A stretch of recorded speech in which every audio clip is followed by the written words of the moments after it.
गुरु नानक देव जी महाराज प्यार का संदेश बांटते, एक जगह से दूसरी जगह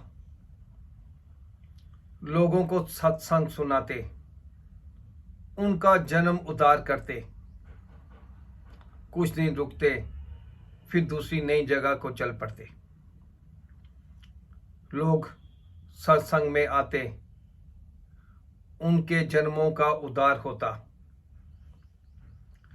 इसी तरह गुरु नानक देव जी की प्रसिद्धि दिनों दिन बढ़ती जा रही थी। एक बार वो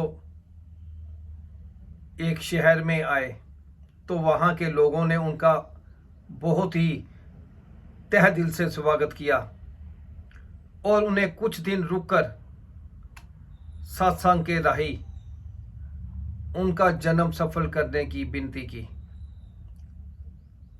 गुरु नानक देव जी वहीं पे रुके और सुबह शाम लोगों को सत्संग से निहाल करते। वहां के साहूकार को भी सत्संग में जाना बहुत अच्छा लगता। एक दिन उसने अपने एक मित्र को कहा, रामदास, यहां पर एक बहुत बड़े महात्मा आए हैं और उनके सत्संग से मेरा जीवन बहुत सफल हुआ है, मेरे मन को बहुत शांति आई है। तुम भी मेरे साथ चलो, तुम्हें भी इस निश्चित तौर पे इसका लाभ मिलेगा। तो रामदास भी उनके साथ जाने को तैयार हुआ। जब दोनों रास्ते में जा रहे थे तो रास्ते में रामदास को एक वेश्या मिली। रामदास उसके हुस्न पर मुग्ध हो गया और उसके साथ ही रुक गया। साहूकार ने उसे बहुत समझाया कि तुम एक नेक काम के लिए जा रहे हो, ये काम छोड़ दो और मेरे साथ चलो। लेकिन रामदास उस वैश्या के प्यार में अंधा हो चुका था और वो वहीं पे रुक गया और उसने जाने से मना कर दिया। साहूकार आगे बढ़ा, गुरु जी के दर्शनों को पहुंचा, साथ संगत के साथ बैठकर सत्संग किया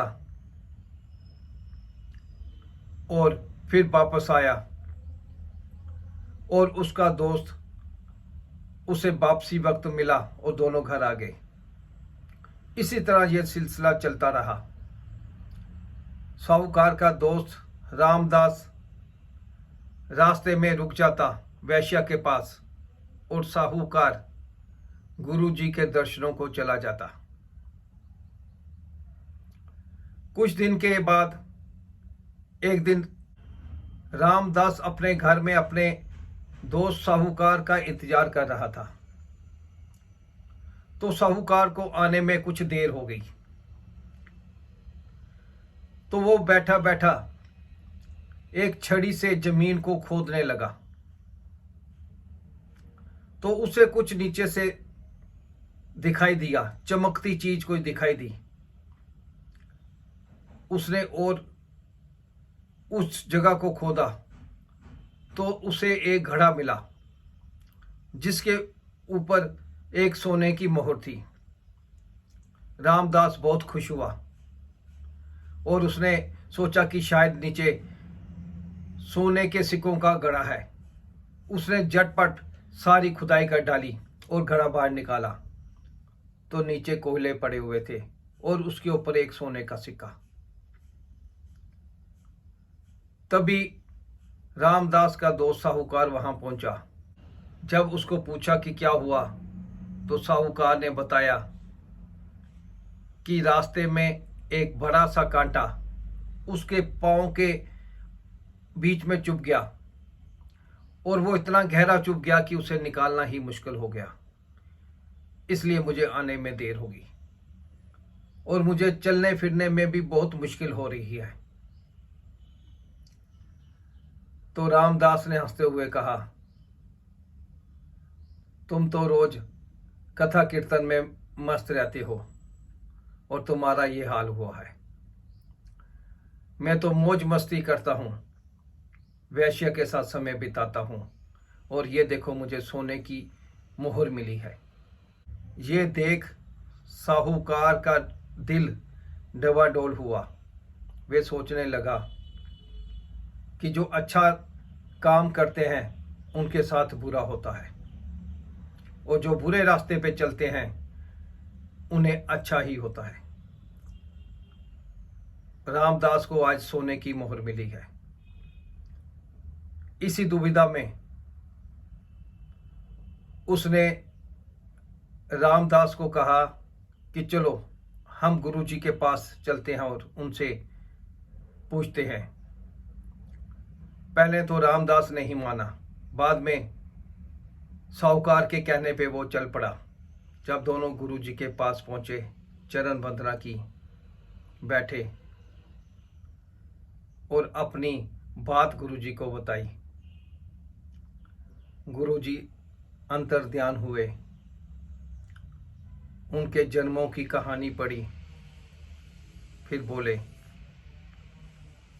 रामदास, तुम पिछले जन्म में शेर थे और दान पुण्य करते थे। तुमने सोने का सिक्का भी दान किया था, जिस कारण तुम्हारे उन कर्मों के कारण तुम्हें इस जन्म में सिक्कों का एक घड़ा मिलना था। तुम्हारे उन कर्मों के कारण तुम्हें इस जन्म में वो सोने का घड़ा मिलना था, लेकिन तुम्हारी इस जन्म की आदतों, तुम्हारे इस जन्म के कारनामों ने, तुम्हारे इस जन्म की बुरी आदतों ने तुम्हें तुम्हारा वो सब कुछ मिटा दिया।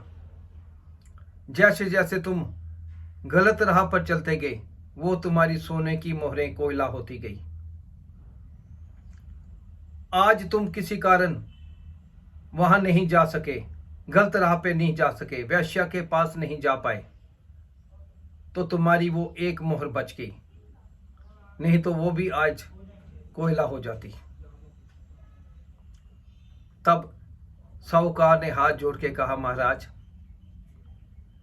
मैं तो आपके दर्शनों को आ रहा था, मेरे साथ इतना बुरा क्यों हुआ, मुझे चलने में भी इतनी मुश्किल हुई।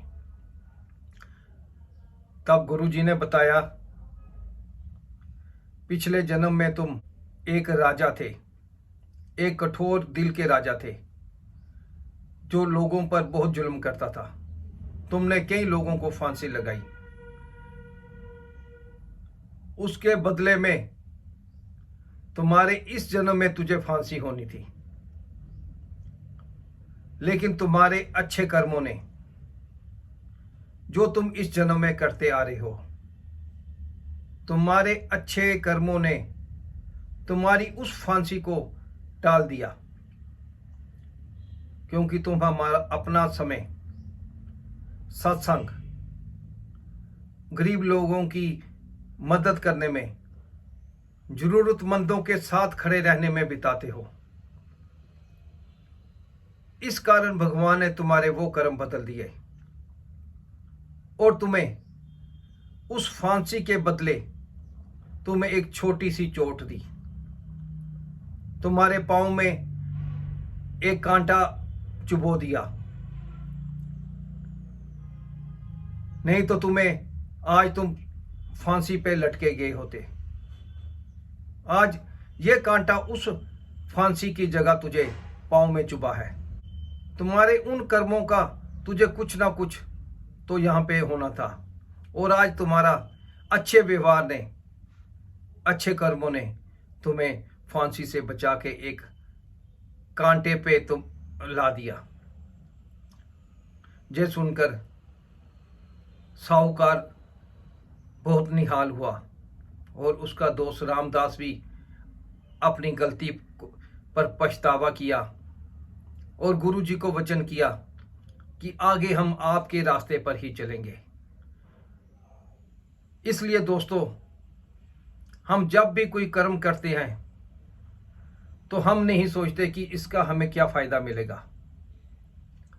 हमारे अच्छे कर्मों का फल हमें अच्छा मिलता है और हमारे बुरे कर्मों का फल हमें बुरा मिलता है। इसमें देर सवेर जरूर हो सकती है। कुछ कर्म तो हम इसी जीवन में भोगते हैं जो किसी कारणवश हम इस जीवन में ना भोग पाए, तो वो उन्हें हमें अगले जन्म में भोगने को मिलते हैं। इसलिए कर्मों से डरिए, अपने भगवान को याद करिए, भगवान के बनाए हुए रास्ते पर चलिए। धन्यवाद।